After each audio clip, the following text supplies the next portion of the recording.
Hello fellow Sandwalkers, my name is Orchid and this is my new solo guide to master the new radiation dungeon, the testing station number 89 on higher levels.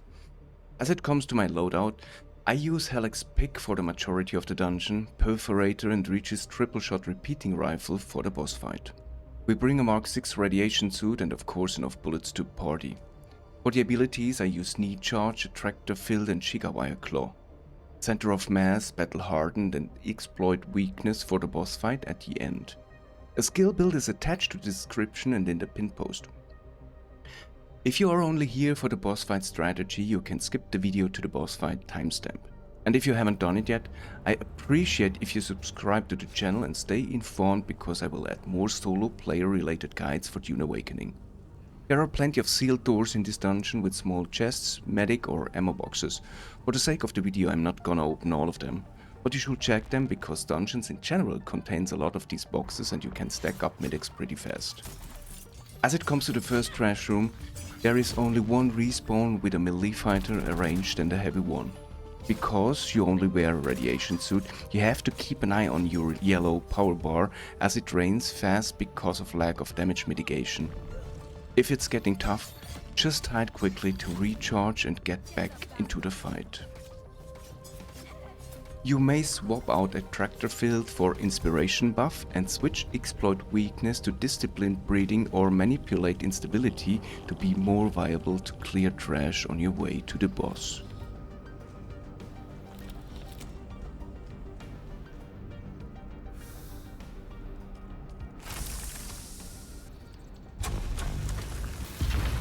Continue through super immersive designed corridors and breach your way past sealed doors to find the yellow wristband and enter the next trash room.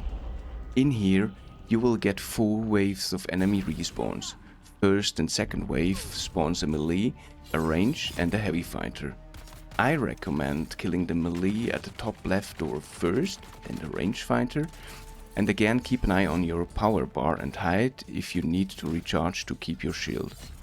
Fourth wave adds an additional range fighter, which spawns alongside the swordsman.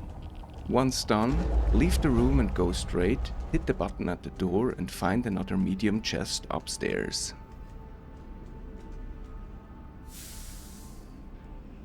Before you enter the arena, check if all abilities and techniques are in place and load your guns. I don't cut the boss fight, but you can switch phases by timestamps on the bottom of the video. I start the fight by shooting an attractor field to the boss, then pump 3 mags from the perforator into his body. The attractor field forces all bullets which hit the attractor field bubble to the center of mass of our enemy, which is by the way even buffed by one of our techniques. On level 5 this makes him switch to phase 2 super fast. When the fight is moving to a next phase, the boss is shielded and you can't do any damage to him. On this first phase shift, you can just take out a reinforcement NPC or use the time to apply a bandage if needed. Along the fight, the boss will remove one floor grid after another and you should make sure to not fall into the gap as radiation stacks up much faster. Also, reinforcement troops will join the fight all the time, but I've noticed only up to about 10 units in total.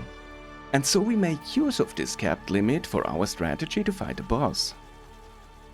Once you feel uncomfortable fighting the boss any longer with a scattergun from close range, swap to your Regis triple shot, move to the outer wall and start cycling around the mob.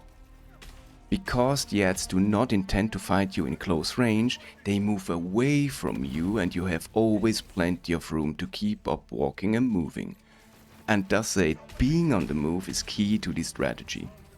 Reinforcement troops and the boss are throwing collapsing grenades at you. On detonation, and if you are in range, you will be pulled to the detonation center and get stunned. If this happens, you need to dash to get your mobility back or you die pretty quick because just by the sheer amount of bullets aiming at you. If a grenade is thrown, you will see a red circled ring on the floor before it detonates. Try to run out or dash outside of the circle if possible. Therefore, Always keep an eye on your stamina bar to make sure there is always enough stamina left to be able to dash at least 3 times in case of an emergency. Shoot an attractor field on the boss whenever it's not on cooldown. Even if you are in a reloading, healing or stamina regeneration phase, it prevents the enemy from shooting at you most of the time and gives you space to breathe.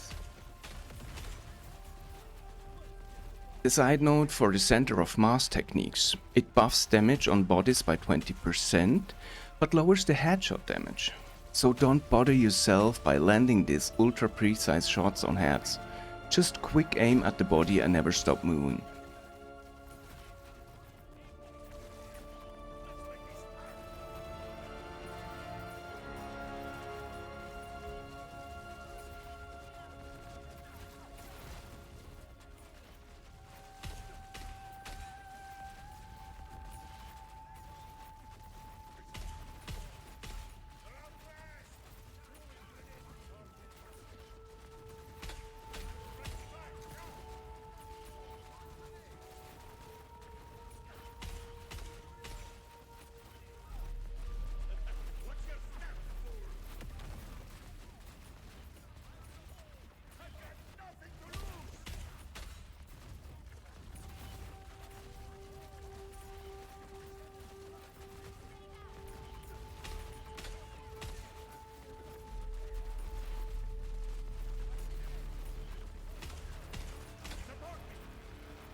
Once the boss is down, you don't stop cycling the arena but continue and start taking out the ads one by one.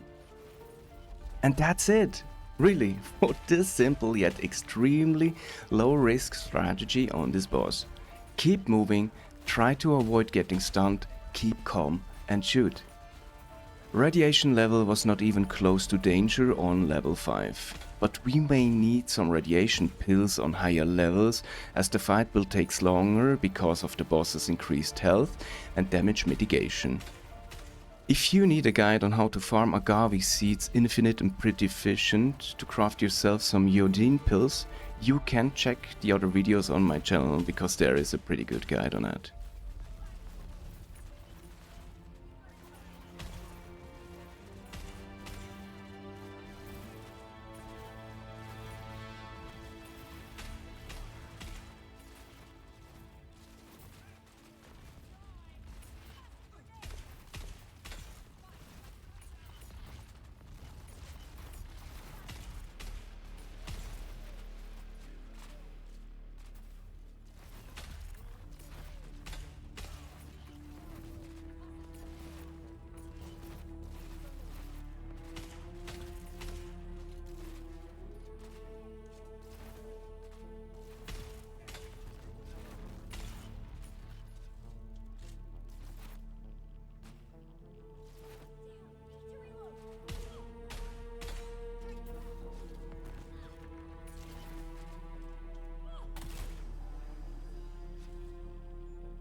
On level 5, we have a small chance to get grade 2 augmentation items and blueprints, and on this final chest, I was able to loot the technical radiation suit blueprint with an awesome armor value of 1.3k and the unique Mark 6 power battery with a power pool of 900.